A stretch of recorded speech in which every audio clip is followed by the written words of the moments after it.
Glória a Deus, bendito seja Deus, a paz do Senhor, minhas irmãs. Pode se sentar. Olha lá, a gente vem para compartilhar e Deus já vai falando, vai fazendo por nós, né?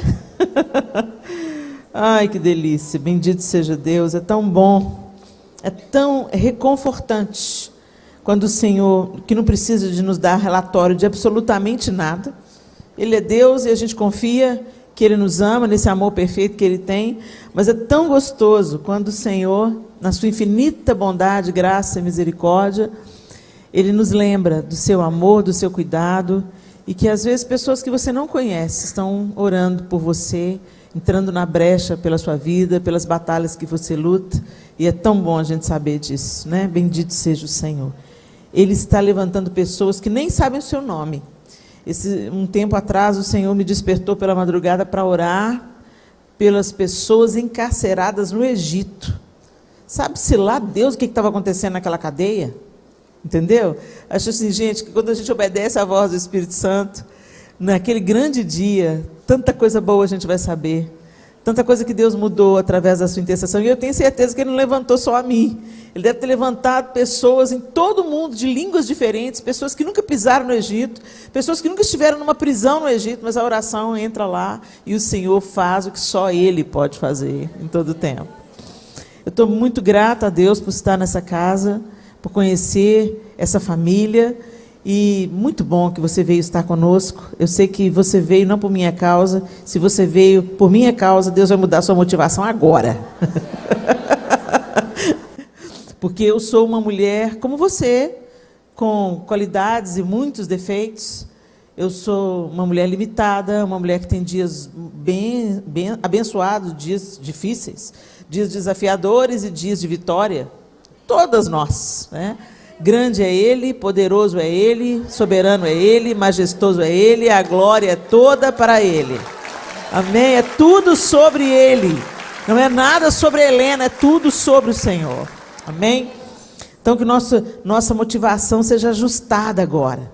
A gente tem uma mania, né? O coração humano, ele anseia por ídolos. E o diabo está todo o tempo tentando apresentar para você algum bezerro. Entendeu? Para tomar o lugar do Deus verdadeiro. Quando o povo de Israel fez o bezerro de ouro, eles estavam querendo dar uma imagem para o Deus de Israel.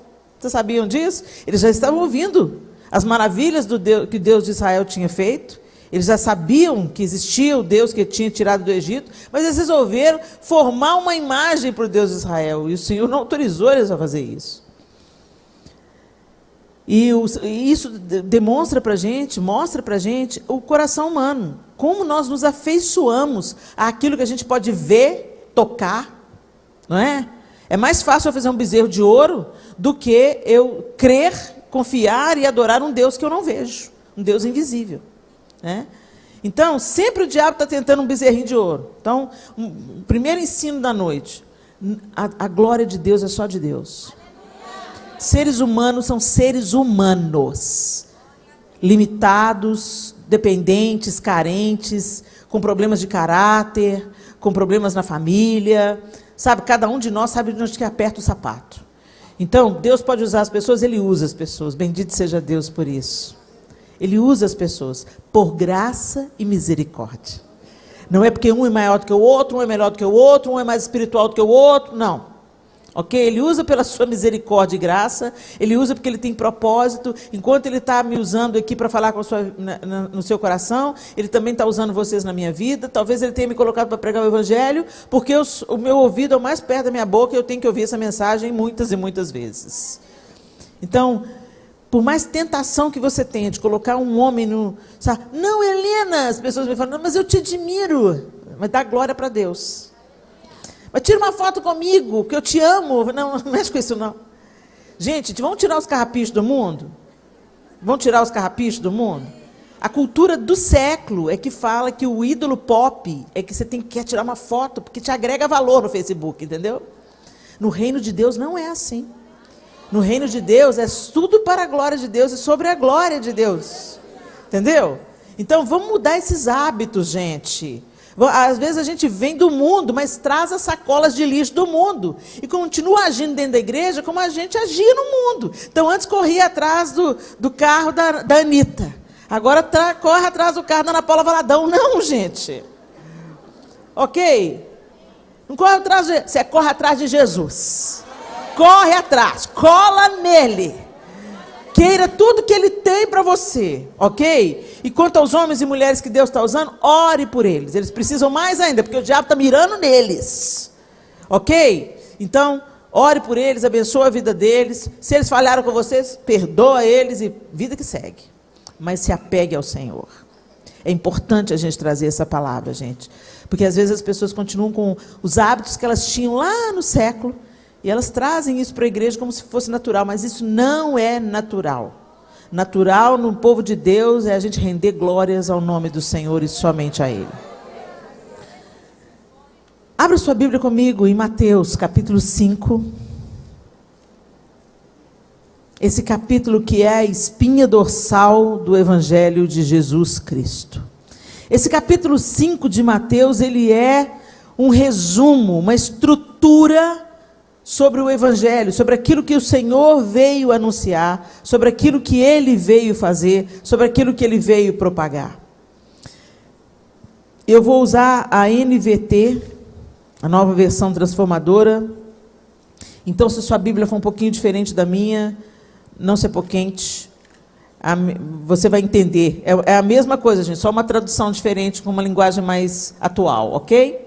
Se você tiver difícil de ler na sua Bíblia, acompanhar ouvindo, só presta atenção.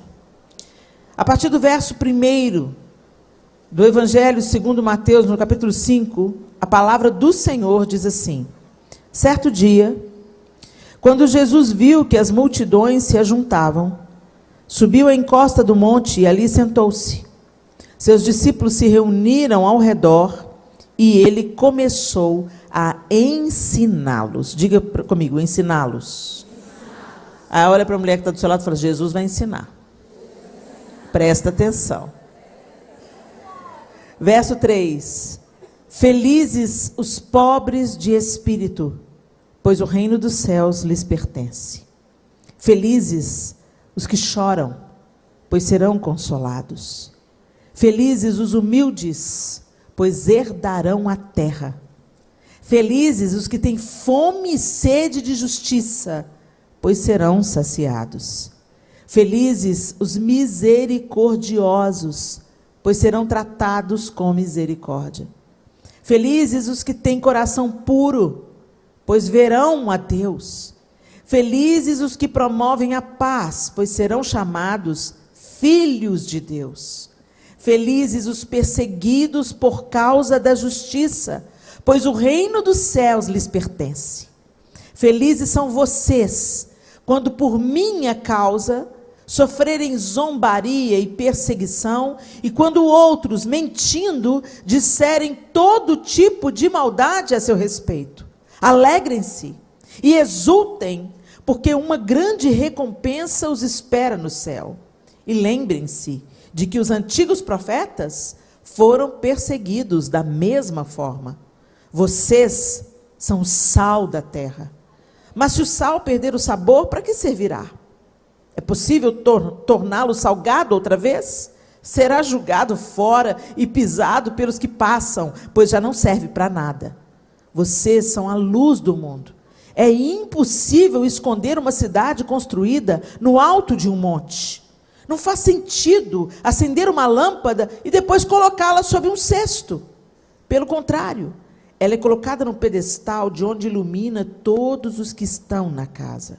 Da mesma forma, suas boas obras devem brilhar, para que todos as vejam e louvem seu Pai que está no céu.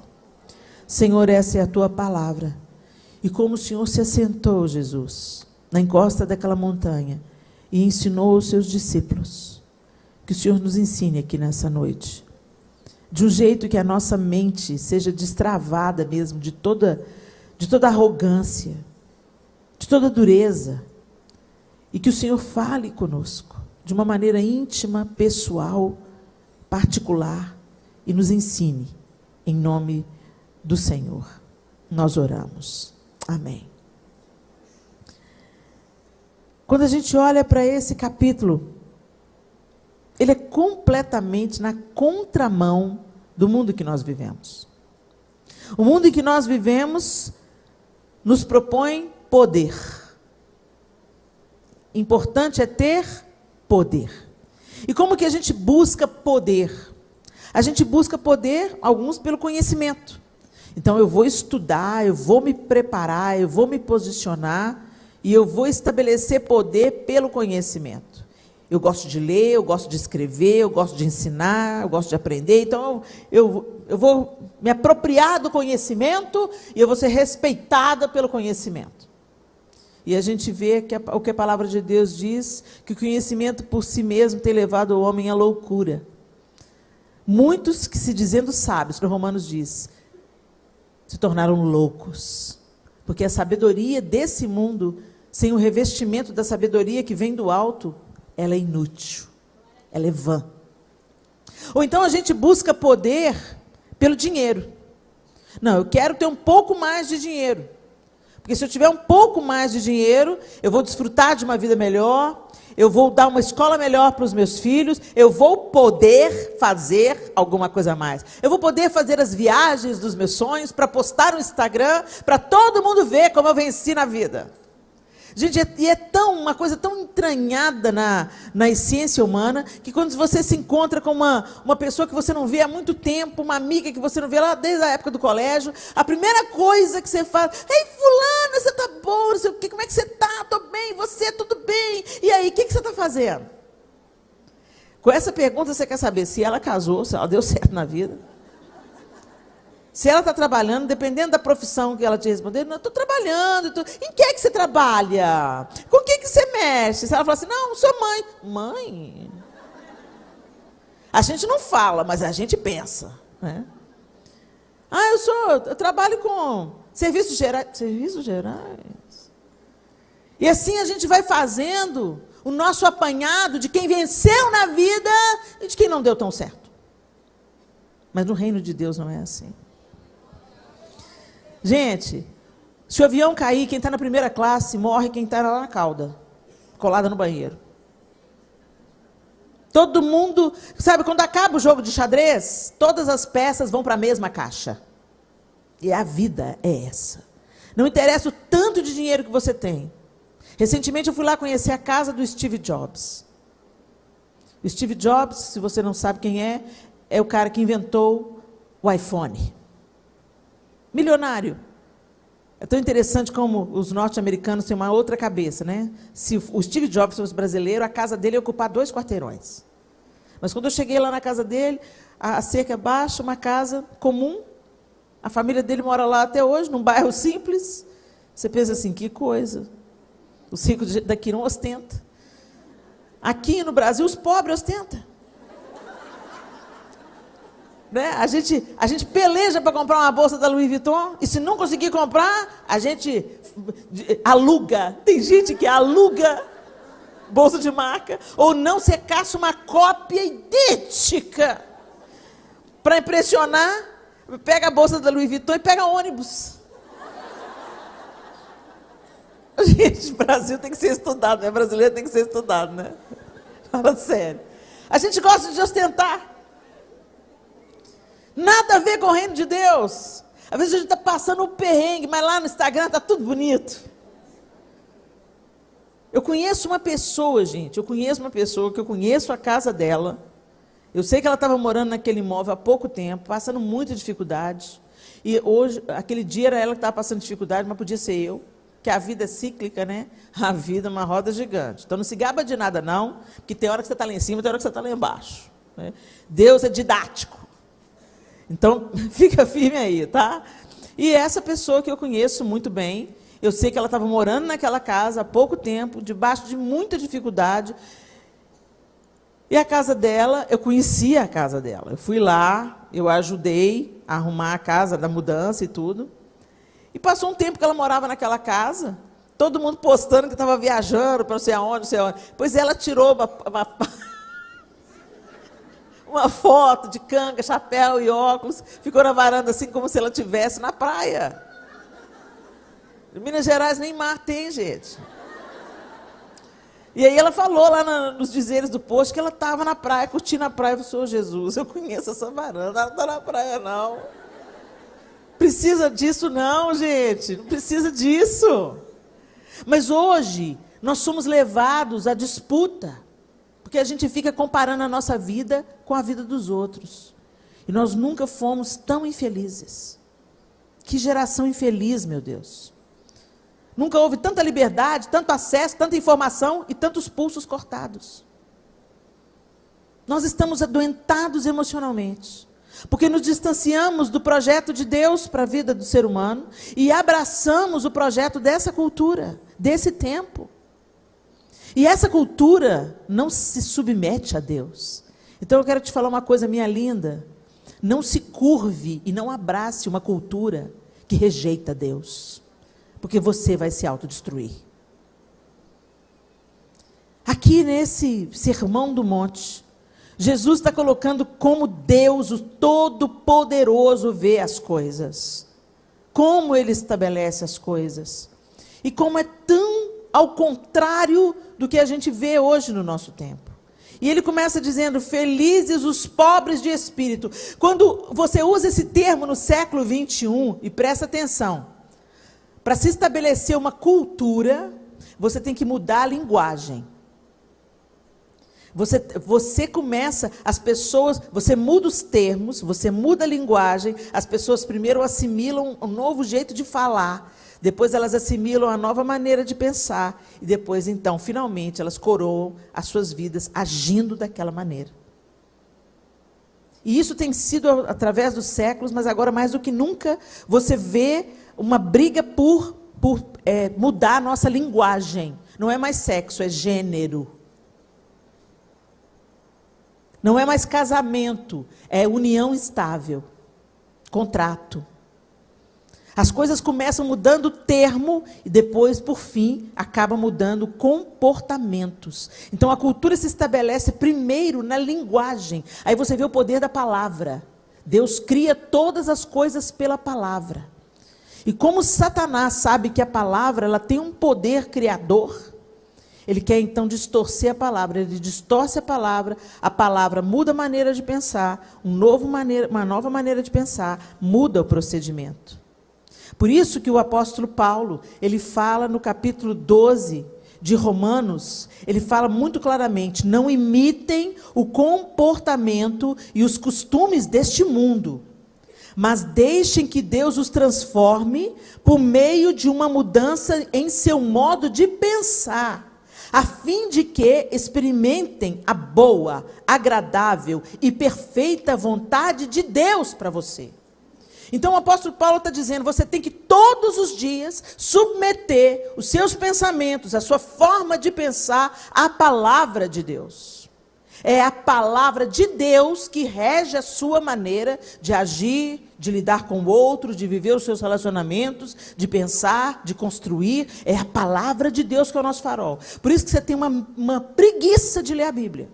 Porque esse é o trabalho do demônio. Te impedir de ter acesso à palavra que transforma a mente, gera um novo comportamento e atitude. E faz você desfrutar da boa, perfeita e agradável vontade de Deus.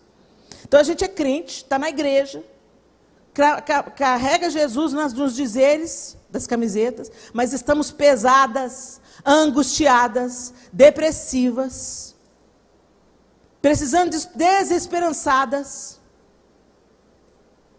precisam, pelo amor de Deus, alguém me dá uma palavra, manda o profeta, mas não abre a Bíblia. Abre a Bíblia, vai ler a Bíblia, Deus vai falar com você particularmente, pessoalmente. O Espírito Santo de Deus te selou. E Ele vai forjar Jesus em você. E Ele quer ter um diálogo íntimo com você. E Ele quer dirigir a sua vida. Mas nós ignoramos o Espírito Santo e não lemos a Bíblia. E queremos experimentar a boa, perfeita e agradável vontade de Deus para nós. Não vai rolar. Não vai rolar. É um novo caminho. E um novo caminho exige passos. Eu me converti. Converter não é mudar de religião. Ah, eu era espírita, agora eu sou crente. Eu era católica, agora sou evangélica. Gente, Jesus não veio fundar uma religião. Jesus veio reconectar um relacionamento quebrado pelo pecado. A outra coisa, não é problema, é pecado. Não vamos falar isso, porque ofende. O que ofende a Deus todo dia é o pecado. Pecado ofende a Deus. Não é problema, não é um desvio de caráter, é pecado. Não, nós não temos que reescrever a Bíblia. É pecado, e a palavra de Deus vai ficar valendo, mesmo quando o mais famoso foi o caixão. O Senhor vai permanecer, e a sua palavra vai permanecer, mesmo que o inferno inteiro se levante.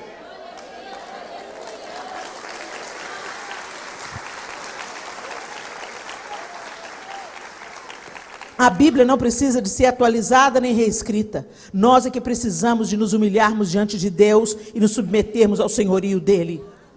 E aceitarmos a reconciliação que Jesus veio fazer.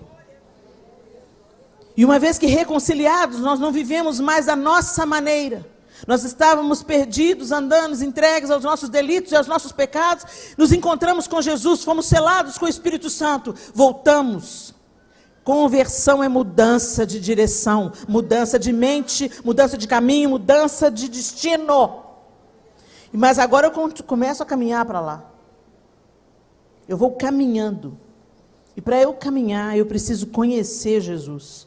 E eu conheço Jesus através da pessoa do Espírito Santo e da palavra de Deus. Se você é crente, mas você não está lendo a Bíblia, não está conversando intimamente com o Espírito Santo, você está parada lá, na sua conversão. Você virou e está parada lá. Há um passo de desistir da caminhada e voltar para outra linha de novo. Caminhem. Caminhem. E aí, no nosso século, como a língua foi deturpada, pobre de espírito, nossa, fulano é pobre de espírito. Isso até tomou jargão em alguns programas humorísticos. Nossa, fulano é pobre de espírito. O que é pobre de espírito? É mesquinho, é egoísta, não tem visão de futuro, não tem sonho, não é isso? Mas na Bíblia, ser pobre de espírito, Jesus está falando, felizes os pobres de espírito, conscientes da sua condição de miséria espiritual e de absoluta dependência de Deus. A consciência de que eu não posso salvar a mim mesma. Por mais honesta que você seja, minha linda, por mais bonitinha e certinha que seja a sua vida, isso não te salva. A única esperança de salvação é Jesus Cristo.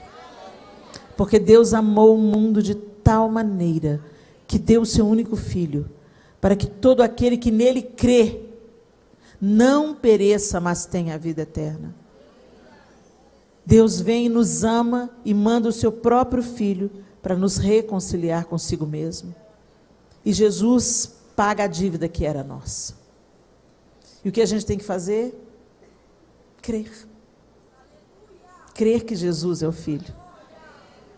Crer que Ele nos outorgou o Espírito. E crer que vivendo no Espírito, eu também vou entrar em santificação. E se eu vivo em santificação, eu darei frutos. Eu vou produzir fruto do Espírito. Amor, alegria, paz, benignidade, bondade, domínio próprio. E eu vou derramar isso na vida das pessoas. Vocês entenderam? Primeiro a salvação. Não de obras para que ninguém se glorie. Não adianta você fazer o bem, você, abrir uma creche, vai fazer bem para a sua alma.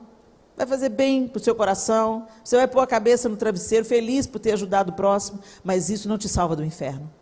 Já ouviu a expressão de boas intenções o inferno está cheio? Deve ter sido criado por alguém que leu a Bíblia. Porque a gente acredita que nós podemos salvar a nós mesmos, e o pobre de espírito já entendeu que não. O pobre de espírito já entendeu que necessita da misericórdia de Deus. O pobre de espírito sabe que não há esperança se Deus não estender a sua mão misericordiosa para nos salvar e nos resgatar de nós mesmos, do nosso coração enganoso e desesperadamente corrupto. Por mais boazinha que a gente seja, o dia que a coisa sai atravessada, a gente quer vingança. Por mais boazinha que a gente seja, a gente sente aquelas invejas secretas. Que carro veio para ela, não veio para mim, estou chorando. Deus, tem 3 anos pedindo um carro melhor. A outra lá já tem 2 carros, comprou mais um. Senhor, a outra está no 3º casamento e nenhum veio para mim até hoje. Inveja. Sabe aquele ranço que você tem de alguém que você segue no Instagram? Você está lá feliz, mas aí ela começa a postar da viagem dela para o exterior, aí você dá um ranço, isso é inveja. Isso é pecado. Isso mostra o nosso coração caído, declinado. Mas eu sou boazinha, não é nada. Você não é boazinha não, amor. Você parece boazinha quando as circunstâncias favorecem. Porque se alguém entrar na sua casa, querer estuprar sua filha, e você tiver uma arma na mão, você estoura os miolos dele. É ou não é? Isso prova o quanto nós precisamos, o quanto nós somos pobres de espírito. Senhor, se não é o Senhor para me livrar das circunstâncias, que traz o meu eu para fora, se não é o Senhor para me santificar, se não é o Senhor para o Espírito Santo revelar o fruto. Sabe aquele pai que acabou de ter o filho assassinado a machadinha? O que falou na boca daquele homem não foi a bondade dele, não. Foi a bondade de Deus derramando na boca dele. Quando o Senhor manifesta-se na vida de um ser humano, quando sacode um ser humano e sai alguma coisa boa, você pode ter certeza, foi o Espírito Santo. Quando vira a vida de cabeça para baixo, quando você sofre uma injustiça, quando você está fazendo o que é bom e alguém vem e mata alguém que você ama. Eu me lembro que meu irmão tem um depoimento de um moço que ele chegou na casa dele, a família dele estava toda cativa de 2 assaltantes. Os assaltantes entraram em casa, prenderam a família toda dentro de casa, renderam todo mundo dentro de casa. Quando ele entrou dentro de casa, ele não sabia que a casa dele estava tomada por esses 2 assaltantes. E aí estava todo mundo na sala, e um dos assaltantes apontou a arma para ele e falou assim: fica caladinho, fica quietinho, está tendo um assalto aqui, se você não reagir vai ficar tudo bem. E o cara falou assim: ok, só fica calmo, só fica calmo. E o cara falou assim: você chegou agora, você não dá ordem aqui. Começou a brigar, um dos assaltantes começou a brigar com ele. E apontou a arma para o pai dele. E falou assim: se você não ficar quieto, se você não calar a boca, eu vou matar seu pai. E o cara falou: pelo amor de Deus, não faça isso. Pá! Matou o pai dele por causa de nada, queima a roupa na frente dele. Esse homem saiu dele. Ele lutou com o assaltante e matou o assaltante, que matou o pai dele. O outro assaltante, que não queria aquele desfecho, fugiu. A nossa natureza terrena é essa. Só cheios de Deus a gente age de um jeito diferente. Só alguém cheio do Espírito Santo, íntimo do Espírito Santo, age de um jeito diferente. Por isso nós somos pobres de espírito. Não tem condição em nós mesmos. Nós somos limitados. Somos impulsivos. Somos miseráveis. Mas a Bíblia está dizendo que nós somos felizes quando nós entendemos essa condição. E ele fala: felizes os pobres de espírito. Se você entendeu isso, o reino dos céus lhes pertence. Deus resiste ao arrogante, mas aquele que entende a sua pequenez e dependência, a esses pertence o reino. Felizes os que choram, pois serão consolados. A gente não quer chorar, né, gente? A gente não quer chorar. A gente só quer rir. Mas na vida tem lágrima, tem problema, tem perda, tem luto, tem drama, tem injustiça. Nós estamos num mundo que é tomado por Satanás. O mundo jaz no maligno. Satanás se apossou do mundo. E é nesse mundo que nós estamos, para ser luz e para ser sal. E Jesus está dando uma esperança, que você está chorando, mas você vai ser consolado. Vocês vão experimentar o meu consolo. Eu vou carregar vocês no colo quando vocês não derem conta de andar com as próprias pernas. Eu não consigo imaginar como é que é uma vida sem Deus. Tantas vezes as pessoas têm uma perda na vida e aí elas se revoltam com Deus. Eu fico pensando: meu Deus, a única esperança de cura, a única esperança de consolo, e elas estão se afastando de Deus. Mas nesse texto ele está falando, se você chora, você vai ser consolado. Felizes os humildes, pois herdarão a terra. Mais uma palavra que foi distorcida, a gente estava falando isso, hoje isso, no almoço. Humilde hoje é sinônimo de pobre. Eu conheço muito pobre orgulhoso. Ah, fulano tem uma vida assim tão humilde. Aí você pensa ele morando num casebre. Não, gente. Humildade não é isso, não. Humildade não é falta de recurso, não. Tem muita gente que não tem recurso nenhum, mas tem o rei na barriga. Tem o nariz empinado. É orgulhoso. É soberbo, é arrogante. Humildade é a gente saber exatamente que a gente não é mais nem menos do que a gente realmente é. E o dia que você pensar que você é humilde, já perdeu. Humildade é uma qualidade que a gente nunca vai constatar. Eu sou humilde. O dia que você falar, até que eu sou humilde, não é não. Deixa eu te dar uma notícia, não é não. O simples pensamento de você pensar, eu até que sou uma pessoa humilde, é soberbo. Mas ela é condição para nós acharmos descanso para a nossa alma. Por isso que Jesus vai e fala, aprendei de mim, que sou manso e humilde de coração, e achareis descanso para as vossas almas. Por que a gente vive exausta? Por causa do orgulho. A gente quer provar para todo mundo, a gente quer ter a última palavra, a gente quer provar que a gente está certo, a gente quer que o outro seja envergonhado na derrota. Vai ver hoje que a minha vitória tem sabor de mel.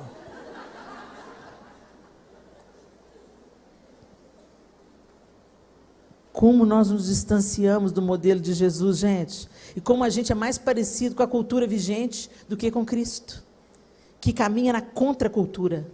A cultura do céu é a contracultura. E é ela que é a luz no mundo. Ela que é a luz no mundo. Os humildes herdarão a terra. Não são os poderosos, são os humildes. Felizes os que têm fome e sede de justiça, pois serão saciados. Cuidado para não chamar de ira sede de justiça.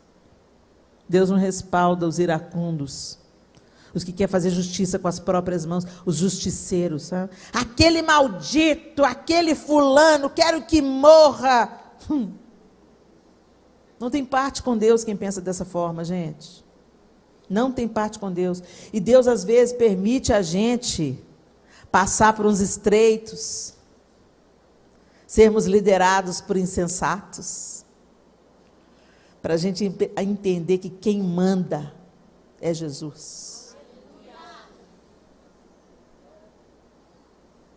Que nós estamos no mundo, mas não pertencemos a esse mundo. Que o governo que está sobre nós é o governo do Filho de Deus. E pode entrar governo, sair governo, porque a minha esperança é o Senhor. Quantos crentes desesperados, meu Deus. Com raiva de Deus, porque Deus é o Papai Noel, tem que falar só assim se a gente faz tudo bonitinho. Quando Deus fala, não, mandar um juízo aí para vocês. A gente não quer, não. Porque Deus não ouviu a nossa oração. Não, Ele ouviu, Ele respondeu. Não. Tem outros planos para vocês. Porque Ele é mau? Não. Porque Ele precisa derrubar os ídolos no nosso coração. Gente, Deus vai derrubar todo o ídolo no nosso coração, mesmo que ele seja um ídolo bom. Se a igreja não entender que quem nos salva é Jesus, o Senhor vai ter que destituir todo outro poder, que ele até podia usar. Ele até podia usar. Mas ele não vai dar a glória dele para ninguém. E aí ele permite umas aberrações acontecerem. E você pensa assim, meu Deus, para o mundo que eu quero descer. Não, não desce não. Vai ser luz e vai ser sal. Ser luz onde já está tudo iluminado é fácil, né? Mas é onde está em trevas que precisa de luz. Ah, eu quero escapar. Ô Jesus, volta lá. As coisas estão acontecendo muito rápido. Será que Jesus está voltando? Eu não quero nem saber. Já estou colada nele. Eu já estou colada nele. Se ele voltar, vai ser um acréscimo. Mas se ele não voltar, nós já estamos num namoro, ó, pegando fogo. O Senhor quer ser desejado pela noiva. E não apenas um escapismo, sabe? Me casa comigo para me tirar aqui de casa, que meu pai é o cão. Não é esse relacionamento que a gente tem com o Senhor, não, gente. A gente quer Jesus por quem Ele é. Pela pessoa que Ele é. Pelo amado das nossas almas. Pela razão da nossa vida. Pelo motivo da nossa existência. Pelo centro dos nossos afetos. Eu quero Jesus pela presença dEle. E a presença dEle eu posso ter aqui, agora. Mas tem um tanto de crente que fala, ora vem, Senhor Jesus. Porque está todo mundo desesperado, todo mundo desesperançado. Por quê? A gente já sabe. Gente, já estava previsto que o bicho ia pegar, que o pau vai quebrar. Nada novo. Quando houve o resultado das últimas eleições, eu coloquei assim no meu Instagram. No trono não tem alternância de poder. Segue o plano. E o pessoal assim, que plano? Que plano? Que plano? Eu falei assim, meu Deus, tem misericórdia. Quem me segue, a maioria é crente.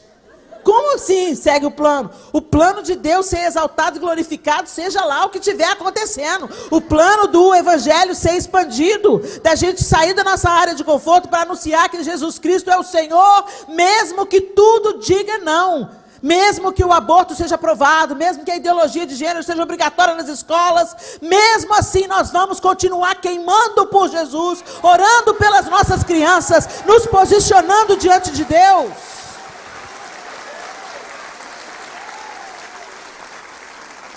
Não é o governo vigente que determina o que vai ser, é o reino de Deus que determina o que vai ser. Felizes os misericordiosos, pois serão tratados com misericórdia. Como falta para nós ser misericordioso, gente. A gente quer ver o nosso inimigo no inferno. Isso não é misericórdia. Ô Senhor, o Senhor podia apressar aí e promover o outro. Ô Senhor, salva e promove. Salva e recolhe. Gente, o Senhor não vai ouvir essa oração, não. Os misericordiosos dizem, ó Senhor, alcança. Ó Senhor, liberta. Ó Senhor, salva. Senhor, arranca as escamas dos olhos, como o Senhor arrancou as escamas dos olhos de Saulo. Faz uma obra de transformação. Resgata, Senhor, tira do inferno. Quando você ora pelos seus inimigos, você amontoa brasas vivas sobre a cabeça deles. É o que a palavra diz. Sabe o que isso significa? Você aumenta a possibilidade dela ser salva. E você também aumenta o juízo sobre ela. Porque quando você trata o seu inimigo com ódio, você se torna igual a ele. Quando você trata o seu inimigo com misericórdia e ora por ele, você aumenta as possibilidades dele ser absolvido ou aumenta a condenação sobre ele. Porque você está orando por aquele que está te injustiçando. É assim que as coisas funcionam no reino de Deus. Ora torcendo para o primeiro plano. Eu sei que tem um tanto de gente, então eu vou orar mesmo. Vai aumentar o juízo. Não. Ora pedindo a Deus para ter misericórdia e possibilidade de salvação. Bem-aventurados os misericórdios. Você quer misericórdia? Quantos aqui querem receber misericórdia? Eu quero. No dia que eu tropeçar, no dia que eu fraquejar, no dia que eu falar mais do que a minha boca, no dia que eu fui infeliz nas minhas palavras, no dia que eu maldizer alguém, eu quero, Senhor, ter misericórdia, eu errei. Toda hora a gente tropeça na nossa língua, gente. E a gente precisa da misericórdia todo dia, a gente não é consumido, porque a misericórdia do Senhor se renova todas as manhãs, não há de nós. Você quer ser tratado com misericórdia? Então seja misericordioso. Porque é isso que Jesus está dizendo aos seus discípulos.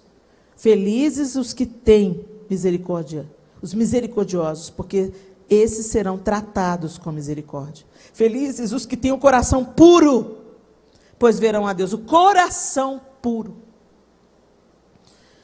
O coração não é o órgão, gente. O coração é o interior. Os sentimentos, as intenções, as emoções puras. Não adianta você ter uma capa de pureza, uma roupa de pureza, um crentez, e por dentro toda, é o que Jesus chamou de sepulcro caiado. Por fora branquinho, tudo caiadinho. Passa cal no sepulcro, ele fica uma gracinha do lado de fora, e por dentro um corpo em decomposição. É assim que ele chamava os religiosos da época. Tudo bonitinho por fora. A saia está no lugar certo, o cabelinho está no tamanho certo, não rapa o sovaco. Tudo bonitinho. Não passa maquiagem, nem fura a orelha. Ah, eu sou tão santa. Na hora que você começa assim, vai descer por causa disso, a vaidade já entrou do mesmo jeito. Gente, a gente é miserável demais, né? Fala sério. Tem gente que se envaidece de não ser vaidosa. Só Jesus na nossa causa. O Senhor está olhando as nossas intenções, os nossos pensamentos. É isso que ele sonda e é isso que ele conhece. Quando Samuel vem para ungir Davi, ele olha para Eliabe e fala assim: eis aí o ungido do Senhor. Olha aí, ó, porte de rei, tamanho de rei. Dá para competir com Saul, olha aí. E o Senhor: não, Samuel. Não se impressiona com a aparência, porque eu olho o coração. E o que ele diz depois é que me pega. E eu o tenho rejeitado. Deus conhecia o coração de Eliabe. Ele tinha porte de rei, ele era o primogênito de Jessé. Mas Deus rejeitou o coração de Eliabe. Deus rejeitou o coração de Saul, as intenções, os pensamentos de Saul. Mas Helena, Davi também pisou na bola, né? Foi lá, pegou a mulher do amigo dele. Pois é, mas Davi tinha uma qualidade que nenhum dos outros tinha, de se arrepender. Quando o profeta Natã vem comparando Betseba, uma cordeirinha, a ficha de Davi cai: mata esse homem é você, Toim. Na mesma hora, pequei contra o Senhor. Saul ficava: não, eu não pequei, não. O Senhor mandou aniquilar, eu não aniquilei, mas aqui, as ovelhas que estão aí para levantar uma oferta ao Senhor, sabe? A gente é encebado, fica dando desculpa para Deus. Não, gente, isso não... Deus está vendo as suas intenções. Você pode esconder de todo mundo, mas de Deus você não esconde. E é por isso que Davi foi chamado um homem segundo o coração de Deus. Quando a ficha caía, ele ia para o pó. Ele entendia que precisava de Deus, que ele tinha pecado contra Deus. E ele rasgava as suas vestes e falava: pequei contra ti somente, e fiz o que é mal perante os teus olhos. Lava-me e ficarei limpo, purifica-me e ficarei mais alvo que a neve. Hashtag Davi não era negro. Vale a gente ressaltar isso, não é uma expressão racista, né? Quando ele está falando de purificar, ele está falando do coração, das intenções, dos pensamentos, das motivações tortas. Ele não está falando da cor da pele.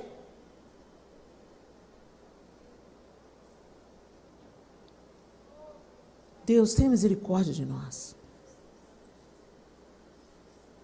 Coração puro. Coração puro, nos dê um coração puro.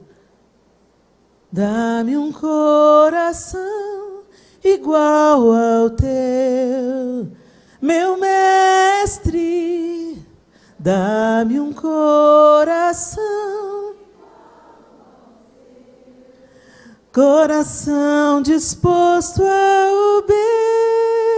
obedecer, cumprir todo o teu querer. Dá-me um coração igual ao teu. Nos dê um coração puro, Senhor. Felizes os que têm um coração puro, pois verão a Deus. Felizes os que promovem a paz, pois serão chamados filhos de Deus. Que você esteja envolvido com a reconciliação e não com a disputa, não com a demanda, não com a briga. Gente, em nome de Jesus, o Senhor, o senhorio de Cristo tem que estar acima de qualquer outra opinião, divisão, polarização. Em nome de Jesus, o Senhor é mais poderoso do que qualquer governo humano. O Senhor é o Senhor. Tem irmãos que não se falam por causa de política, cegos por Satanás.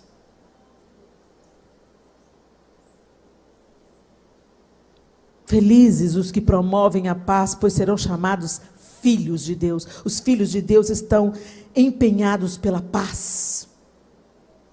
Felizes os perseguidos por causa da justiça, pois o reino dos céus lhes pertence. Nós seremos perseguidos todas as vezes que nós nos propusermos a fazer o que é certo. Você quer mostrar que uma árvore, um prédio está torto? Constrói um prédio reto do lado dele. Não é? Você não precisa de ir lá, esse prédio está torto, vão derrubar esse prédio, misericórdia, esse prédio vai cair. Não, constrói um prédio retinho do lado. É por isso que a sua vida reta, a sua família reta, incomoda as pessoas. É por isso que querem mudar os conceitos, querem mudar a palavra, querem mudar o modelo de família. Porque isso lembra a eles que eles estão errados. Mas que você não se intimide. Que você viva a palavra de Deus. Não para confrontar ninguém, mas viva a palavra de Deus, porque foi isso que o Senhor estabeleceu, para que você se relacionasse com Ele intimamente. Para que você caminhasse com Ele. Viva a referência de Deus, o projeto de Deus. Deus nos chamou, gente, para fazer diferença. Deus não chamou a gente para ser igual. E não ser igual, entenda bem, não é ser esquisito. Porque tem uns crentes que pensam assim, eu sou diferente. Aí é aquela pessoa estranha.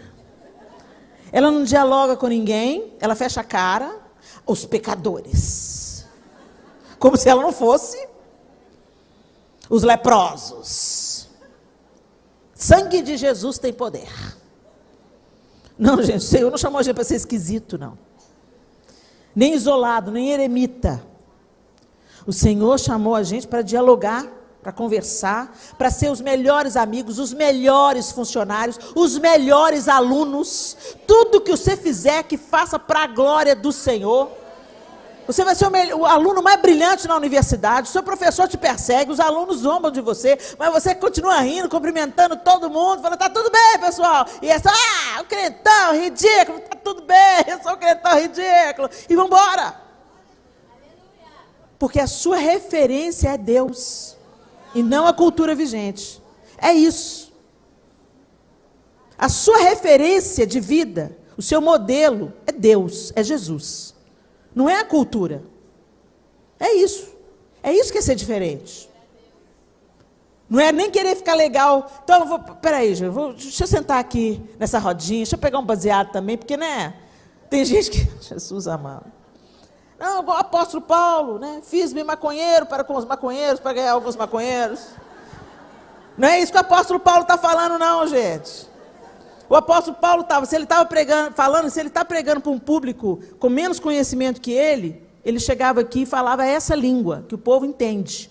Se ele estava falando com os eruditos, os estudiosos, os filósofos, ele elevava o nível e falava na língua deles. É isso que o apóstolo Paulo está falando. Não está falando para você rolar e deitar com o pecado, não. É para fazer a diferença. E para fazer a diferença, você faz falta. Tira o sal da comida para você ver. O texto continua falando que nós somos sal e somos luz. Eu nunca vi alguém falando, que sal maravilhoso. Já viu alguém comendo uma comida boa e falando, que sal, hein? A gente fala, que delícia, que tempero bom, que sabor. Né? Que peixe maravilhoso. Não é assim? Mas você não vai ver alguém elogiando o sódio, o sal. Mas tira o sal para ver. Nossa, gente. Me dá um sal. Tem um saleiro aí? Nossa, está sem sal. É ou não é? O sódio, ele tem uma função especial no corpo. Se ele é demais, ele faz mal, mas ele tem uma função especial no corpo. É ele que controla o poder hídrico do corpo. É ele que controla a qualidade do sangue, do coração. Ele é fundamental. E quando falta o sal na comida, só Jesus na causa? Quando te tiram, o que fica? Quando tira o sal, quando tira você da sua faculdade, ele sente a sua falta? Se tirar você da sua família, não, gente, pega a fulana lá de novo, traz a fulana de novo.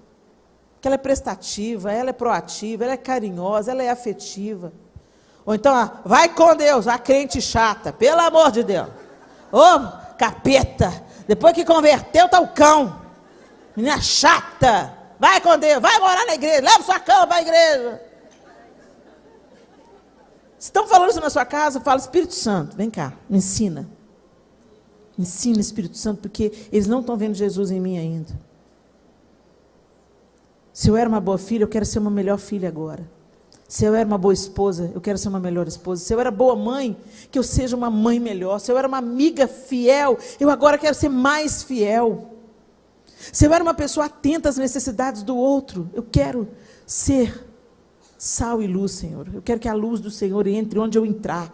Eu quero que o sabor do Senhor entre, tempere, mude a vida das pessoas, de uma maneira que, se eu for tirada, eles vão sentir saudade do Senhor. Às vezes você já teve essa experiência, as pessoas ali te tratavam de qualquer jeito, te rejeitavam, mas um dia a vida delas virou de cabeça para baixo, e elas vêm no você. A pessoa que mais te criticava vem, aqui, você não é assim com Deus? Ora por mim aí. Eu tenho certeza que algum de vocês já deve ter tido essa experiência. Esse é o propósito de Deus, que a gente seja sal, que a gente seja luz, que a gente faça a diferença.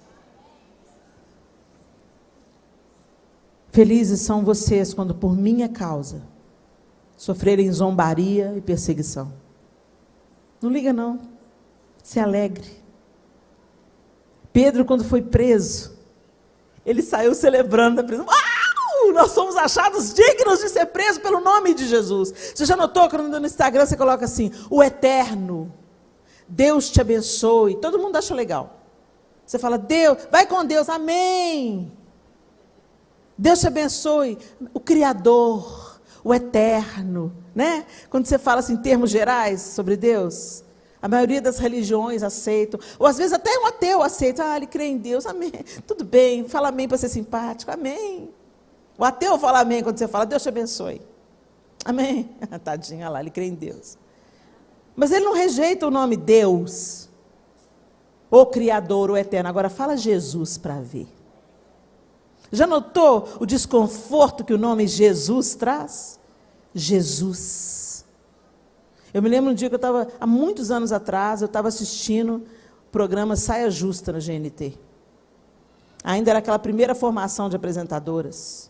A Fernanda Young, a Rita Lee, Marília Ortiz e Mônica Waldvogel. Aí elas estavam brincando de pegar uma letra e uma pessoa sugerir um tema com aquela letra para eles falarem. E tirar a letra J. Aí alguém sugeriu Jesus, alguém fora do programa. Jesus. Elas começaram a se entreolhar. Literalmente o saia justa virou uma saia justa. Elas começaram a entreolhar. Jesus, Jesus. Filho de Deus, um profeta. Não, vamos mudar esse tema. O nome confronta. O nome desconcerta, o nome incomoda. E não tem nada de novo, ele falou que seria assim. Usa Jesus, usa esse nome, fala Jesus, estampa Jesus. Não tenha vergonha do nome Jesus, o nome do seu Redentor, Jesus, Jesus, Jesus Cristo, Jesus. Até a nossa cultura foi deformada. Roberto Carlos cantava, Jesus Cristo. Ele cantava. E todo mundo achava lindo. Agora vai cantar Jesus Cristo para ver. O pessoal fica com aquele desconforto. Jesus, Jesus. Aqui, não fala Jesus não, porque desrespeita as outras religiões. Recentemente um homem foi convidado a retirar-se de um shopping nos Estados Unidos da América, a nação mais cristã do mundo. Motivo do crime, ele entrou com um moletom escrito, Jesus save. Jesus salva. O segurança chamou e pediu para ele tirar o moletom. Ele, por quê? Porque no seu moletom está ofendendo. Jesus save, ofende. Jesus salva, ofende. 2 meses depois eu estava no aeroporto nos Estados Unidos, em Washington. Eu vi uma menina com um moletom nas cores do arco-íris, e você vai me entender, diz escrito, Jesus, hoje não. Isso não é ofensivo. Tanta ira contra o nome de Jesus, tanta tanta intolerância com a Bíblia, nós estamos no lugar certo.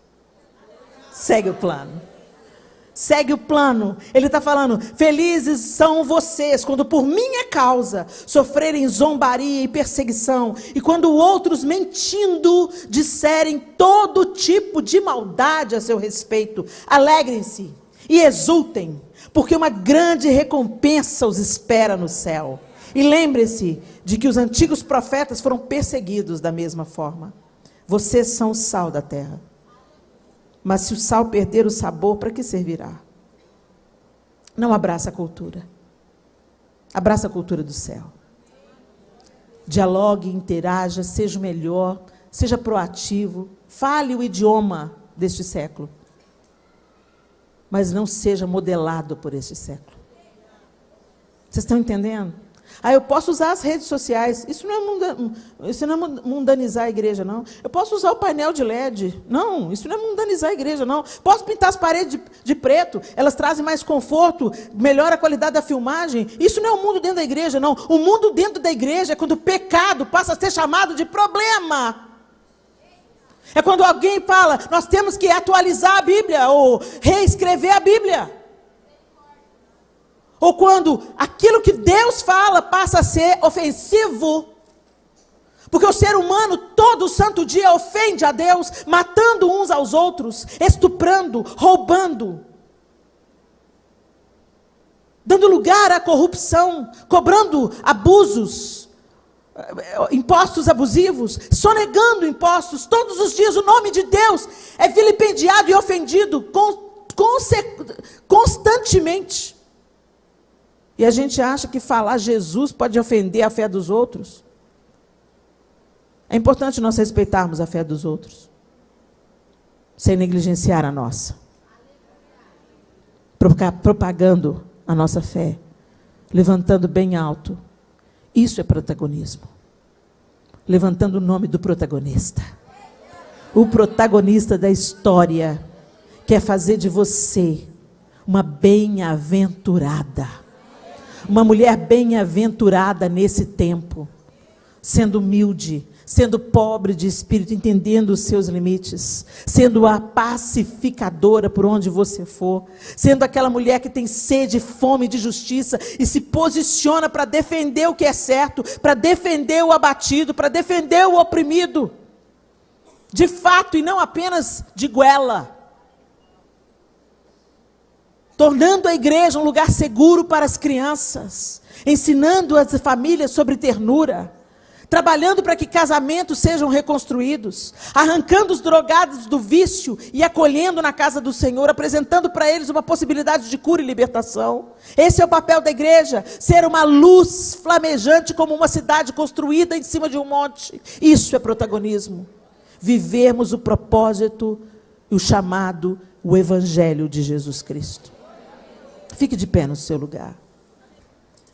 O verso 16 termina dizendo: da mesma forma,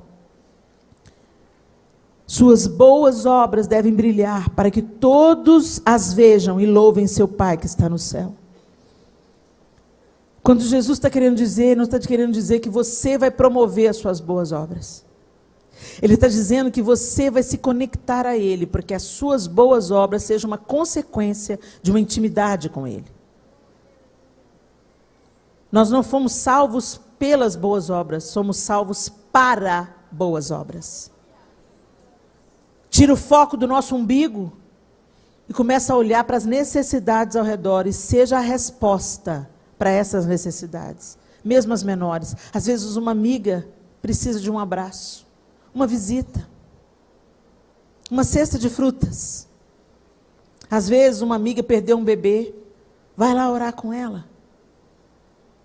A enlutada, a faminta, aquela que está desempregada, o marido está desempregado, mulheres desempregadas continuam tendo vontade de ter um vestido novo. Compre menos um para você e mais um para ela. Tem tanto jeito da gente fazer o nome de Jesus conhecido. Se você é uma profissional, faça o seu melhor. Essa é uma maneira das suas obras de serem... Gente, eu conheci empresários que não queriam contratar crentes. Porque são negligentes, são preguiçosos, chegam atrasados, não são pontuais. Crentes? Crente até o diabo é. Os demônios creem, tremem. É o que a Bíblia diz. Não basta ser crente, tem que ser cheio do Espírito Santo. Isso é protagonismo. Quando por onde você passa, o perfume de Jesus fica. Isso é protagonismo. Quando todas as atenções são elevadas àquele que transformou a sua vida.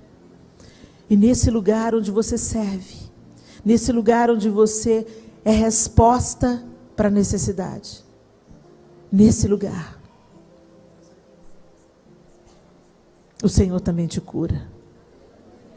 Ele também te restaura. Não é para a gente reter. Hoje o século diz assim: você precisa se amar. Você tem que riscar da sua vida pessoas tóxicas. Imagina se Jesus pensasse assim.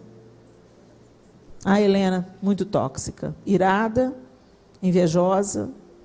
Quando ele me achou, eu era assim. Irada, invejosa, birrenta, perebenta, ressentida, raivosa, ciumenta. Pessoa tóxica. Eu sei que relacionamentos são difíceis e desafiadores. Começa orando por uma pessoa difícil. Quando você começa a orar, não é mais naquela oração não, ô Senhor, salva e recolhe. Não é essa oração não. É a oração que fala assim: ô Senhor, tem alguma dor ali que eu não consigo ver. Tem uma falta que eu não me enxergo. Tem uma história passada que eu não conheço. Mas o Senhor conhece. Entra com a tua cura. Entra com a tua libertação. Entra com a tua vida. Eu quero que você feche os seus olhos agora. E que você faça essa oração cantada. Se o Senhor olhar para dentro de mim, Senhor, o Senhor não vai encontrar nada de bom. Mas eu tenho um desejo. Eu quero ser transformada. Eu quero que o teu Espírito Santo dilate o meu coração. Eu quero que o Senhor me ensine a amar como o Senhor me ama. Eu quero que o Senhor me capacite a fazer a sua vontade, a perceber as necessidades pequenas que estão ali pertinho de mim. Aquele socorro que eu posso dar, o telefonema que eu posso dar, a mensagem por WhatsApp que eu posso levar, o par de sapato que eu posso comprar, a visita que eu posso fazer, a cesta de fruta que eu posso preparar, a ouvidoria que eu posso dar. Fala, minha amiga, descarrega. Vai ficar aqui guardado. Eu não vou espalhar para ninguém. Eu só quero te ouvir. Ajuda-nos, Senhor. Nos dê um coração igual ao teu. O Senhor conhece o nosso coração. Do Senhor a gente não pode ocultar coisa alguma. Como o Senhor conhecia o coração de Saul, o Senhor conhecia o coração de Davi, conhecia o coração de Eliabe, assim o Senhor conhece o nosso coração. Nossas fraquezas, limites, nossos pecados reincidentes, nossos pensamentos vaidosos, orgulhosos. E nós queremos te dizer, ó Deus, nós precisamos do Senhor. Nós precisamos do Senhor. Por isso nós te pedimos, Deus, acolhe-nos nessa noite com teu perdão. Perdoa-nos, Senhor, a obstinação, o orgulho, o desejo de vingança, a soberba e tudo em nós que se ergue contra o teu senhorio. Nós clamamos a ti, ó Deus Todo-Poderoso. Nos perdoa, nos transforma e dá-nos um coração igual ao de Jesus Cristo, teu Filho, Senhor. Nós oramos em nome de Jesus. Amém e amém. Aleluia. Glória a Deus.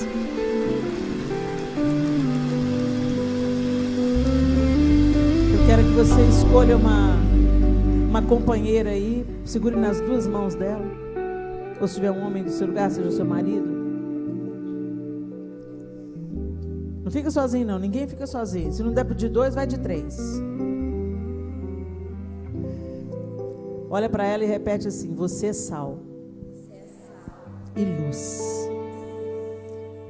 Deixa o Senhor usar a sua vida nas coisas menores, nas pequenas coisas, nas pequenas oportunidades. Que a luz de Cristo brilhe em você. Ele é o protagonista. Nós somos como a lua, refletimos a luz que recebemos do sol da justiça. Deus te abençoe, minha querida.